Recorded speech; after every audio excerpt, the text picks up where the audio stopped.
এক সপ্তাহ ধরে চলমান কোটা বিরোধী আন্দোলন এই রবিবার এসে যেন আরো তীব্র হয়েছে। সাধারণ শিক্ষার্থীরা তারা পুরো শাহবাগ অবরুদ্ধ করে রেখেছেন। তারা বলছেন তাদের দাবি যদি পূরণ করা না হয় তাহলে তারা সড়ক ছাড়বেন না।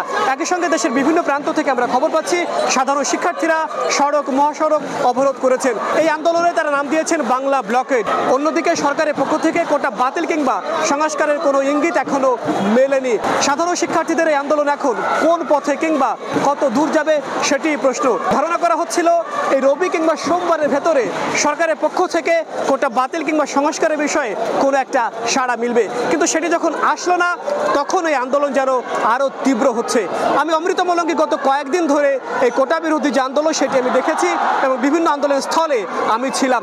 সেখানে সাধারণ শিক্ষার্থীরা তারা যেটি বলছেন 2018 সালে সরকারি চাকরিতে কোটা বাতিল করে সরকার যে পরিপত্র জারি করেছিল সেটি আবার পুনর্বহাল করতে হবে, কিন্তু সরকারের পক্ষ থেকে যেটি বলা হচ্ছে এই কোটা বাতিলের কারণে পিছিয়ে পড়া যারা জনগোষ্ঠী রয়েছে, বিশেষ করে আদিবাসী কিংবা উপজাতি কিংবা ক্ষুদ্র নৃগোষ্ঠী সম্প্রদায়ের যে মানুষ অথবা নারীরা তারা অনেকটা পিছিয়ে পড়ছেন, চাকরিতে তারা সেভাবে সুবিধা পাচ্ছেন না এবং এ কারণেই সরকার আবার কোটা প্রথা ফিরিয়ে এনেছে। আমি শাহবাগ আপনাদেরকে দেখাবো।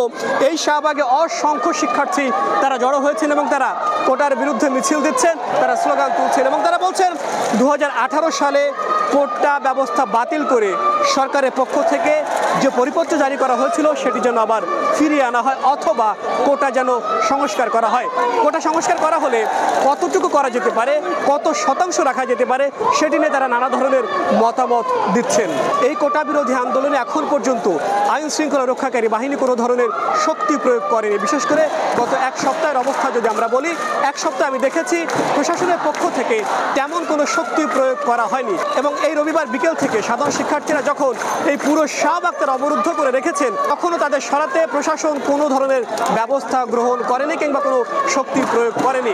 কোটা বিরোধী আন্দোলন আগে আমরা যেটি দেখেছি সরকারের পক্ষ থেকে সাড়া না আসলে এই আন্দোলন তীব্র থেকে তীব্রতর হয়েছে এবং সেই সময় ব্যাপক আন্দোলনের মুখে তীব্র বিক্ষোভের মুখে সরকার কিন্তু প্রথম এবং দ্বিতীয় শ্রেণীতে সব ধরনের কোটা বাতিল করেছিল। এবার এই আন্দোলন কতটা তীব্র হয়, আসলে আগের মতো তীব্র হতে পারে কিনা সেটি একটা প্রশ্ন, কিন্তু আজকের এই পরিস্থিতি দেখে মনে হচ্ছে যদি সরকারের পক্ষ থেকে কোনো ধরনের সাড়া না আসে তাহলে সাধারণ শিক্ষার্থীদের এই আন্দোলন আরো তীব্র থেকে তীব্রতর হবে বলেই মনে হচ্ছে।